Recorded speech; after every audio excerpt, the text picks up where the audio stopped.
Spring is my absolute favourite season. I was born in spring and maybe that's something to do with it. So when you're thinking about buying tulips, it's a major investment, and I'm going to talk a little bit about the economics for that. But you know, aside from the economics, I will always plant tulips because I absolutely adore them. The thing about it is, at this time of year, it's October, you have the prospect of November and the weather when you're going to plant them. But that's why I love spring, because all of that is behind you. So I'm going to share with you where I plant them, how I plant them, and my criteria for how to choose these very expensive little bulbs.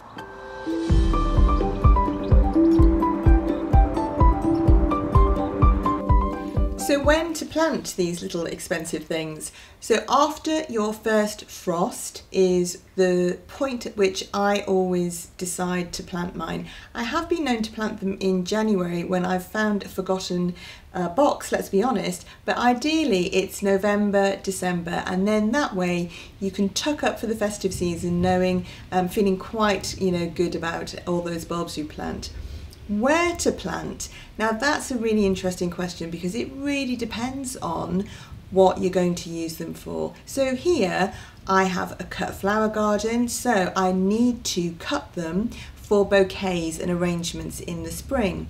So I will plant them in beds, and I will pull some of the tulips with their bulbs if I manage to get them really economically, so very low cost bulbs. Truthfully, I struggle to pull the bulb from the ground because if I'm paying a lot of money per bulb. So that's when it comes to the criteria that I use for the varieties that I use, and I'll explain what I choose a little bit later.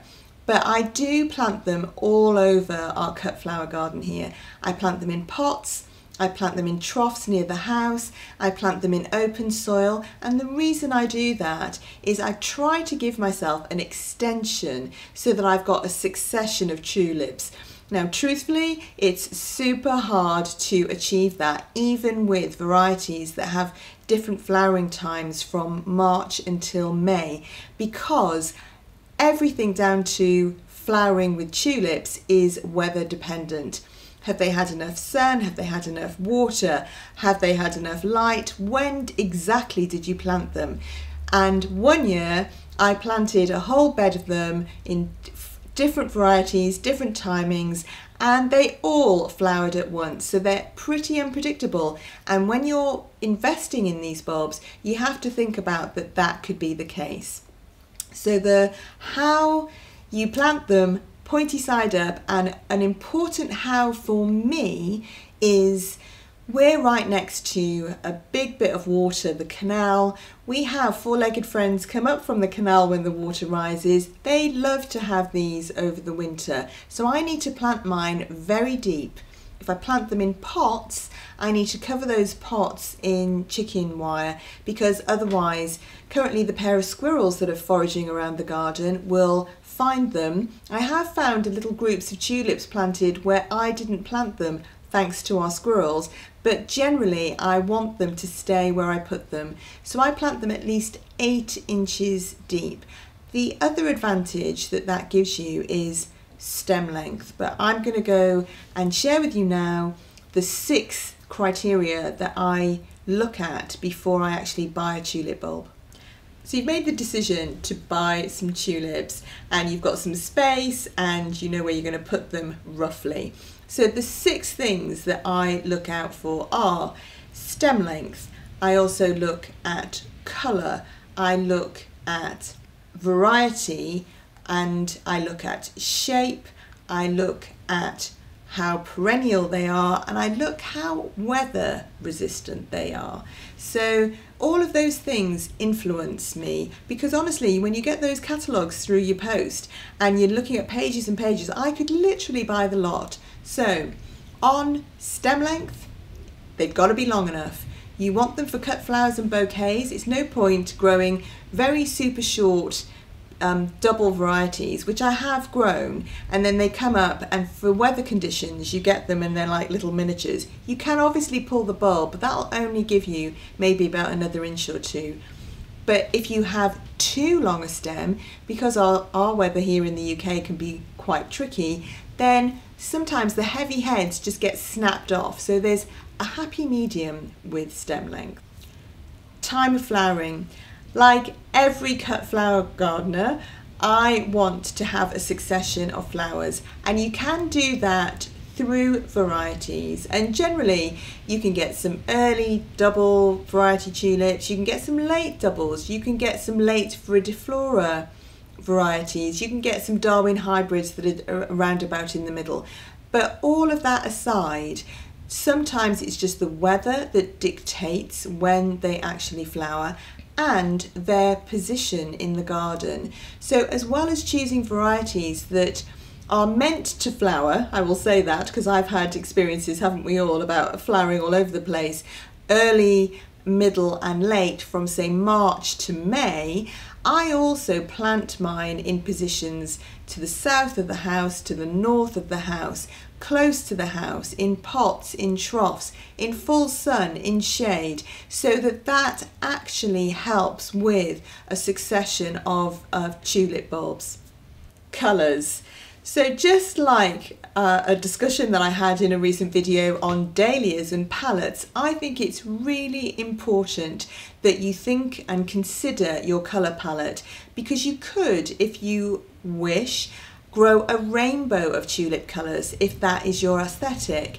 Now I like to grow palettes of colours that I'll be able to mix and match and go with other things that I know are going to flower in my spring garden. So you'll have seen in another video that I've done on daffodils that I love daffodils, and they have that white and pale lemons. So I like the complementary colours of purples and even oranges with tulips, because they can be picking up the corona on a daffodil, so that they will blend really beautifully. I've got some very lovely purple hellebores, so I like to have that purple tulip colour in my suite and palette. Another really good thing to do is to look at garden designers and the palettes and varieties that they choose. So I read an article by a really famous garden designer called Arne Maynard, and he had a whole range of varieties that were early and late flowering, that had a colour suite which I absolutely adored, and they're included in some of the ones that I'll say are my favourites a little bit later in the video.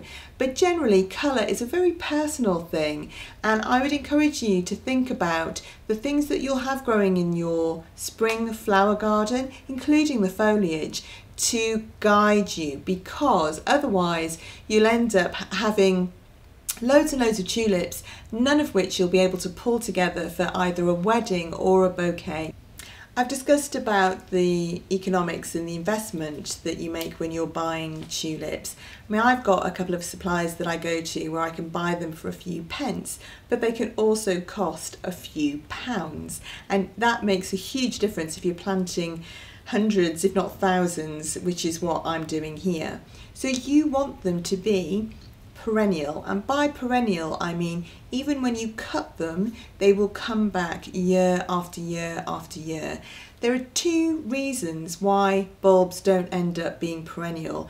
One is that mainly people don't allow the foliage to die back and replenish the bulb, and two, they don't feed them after they've flowered. So I choose varieties that are perennial, things like Viridifloras, so they will have half a chance of coming back and I'll be able to cut from them year after year. I also never pull the bulbs up because obviously they're not going to be perennial when you've done that.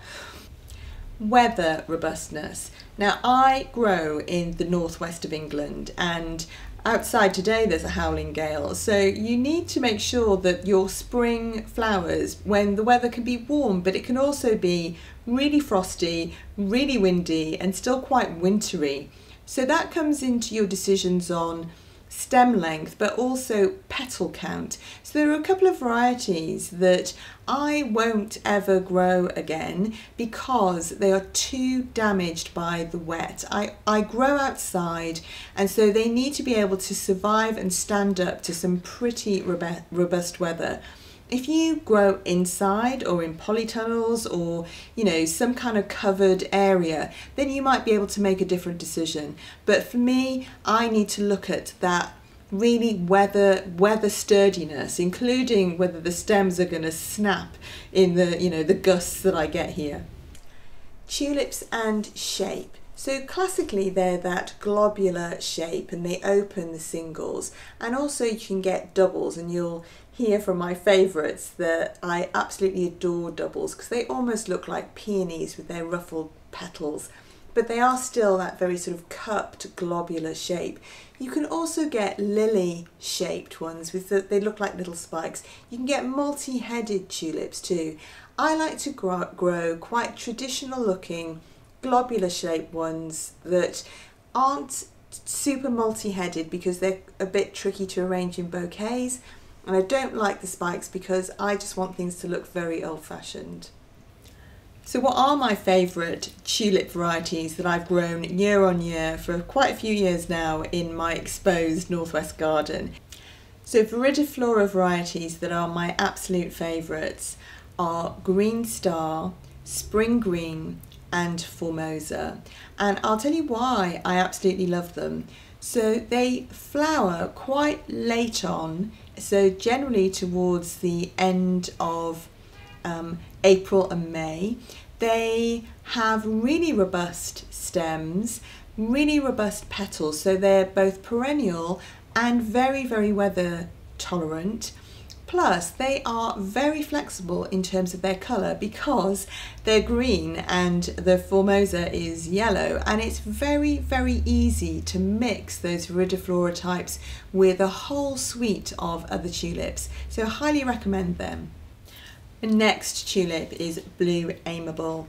It dates back to 1910. It's a blue purple single late, and I absolutely adore it. It's really hardy, really perennial, comes back again and again, and because we live in a 19th century wharf, I love that it was grown so long ago, because it could have been here all those hundreds of years ago when, you know, when the wharf was built. So I grow it for its colour, for its robustness, for its heritage, and it goes perfectly in its colour with the other things that I'm growing here too, so highly recommended.